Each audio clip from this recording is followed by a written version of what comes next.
اور نوکری سے ہوتا یہ ہے کہ بندے کو اس کی ضرورتیں تو پوری ہوتی ہیں، اس کی زندگی تو گزرتی ہے، مگر وہ ایک غلام بن کر رہ جاتا ہے، وہ ایک غلام بن کر ایک ہی مقام پر رک جاتا ہے، آگے بڑھ نہیں سکتا۔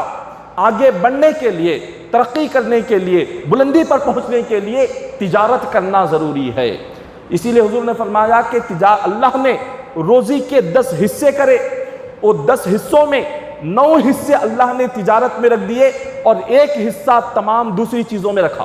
تجارت کے علاوہ جتنی چیزیں ہیں جس سے روزی کا ذریعہ انسان کماتا ہے، روزی جس سے کماتا ہے، اس میں 1 حصہ اللہ نے روزی رکھی ہے، 9 حصے اللہ نے تجارت اور کاروبار میں رکھے ہیں۔ اور آج ہم تجارت میں ہی سب سے پیچھے ہوتے ہیں، تجارت میں ہی آج مسلمان سب سے پیچھے ہے۔ کیوں؟ جھوٹ کی وجہ سے، جھوٹ کی وجہ سے آج مسلمان سب سے پیچھے ہے۔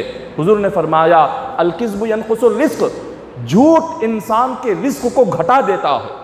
آپ جتنا جھوٹ بولیں گے روزی کی برکت ختم ہو جائے گی، جتنا جھوٹ گھروں میں آپ بولیں گے رزق سے برکت ختم ہو جاتی ہے، کاروبار میں جتنا جھوٹ بولیں گے اتنی برکت کاروبار سے ختم ہو جاتی ہے، رزق میں کھاتے وقت جھوٹ بولیں گے اللہ اس رزق سے برکت ختم کر دے گا۔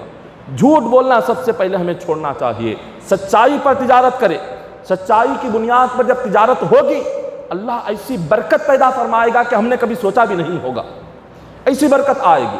صحابہ کرام کی زندگی کو لے لے، صحابہ کرام نے بھی تو کاروبار اور تجارت کی۔ جو کہتے ہیں کہ بغیر جھوٹ کے کاروبار نہیں ہوتا، جو کہتے ہیں کہ کاروبار میں جھوٹ بولنا ضروری ہے، سچ بولنے سے کاروبار نہیں ہوتا، تو صحابہ کرام نے بھی تو کاروبار کیا تھا۔ حضرت عثمان غنی رضی اللہ تعالیٰ عنہ بھی تو بہت بڑے تاجر تھے، حضرت عبد الرحمن بن عوف رضی اللہ تعالیٰ عنہ کے پاس بھی تو بہت زیادہ مال تھا۔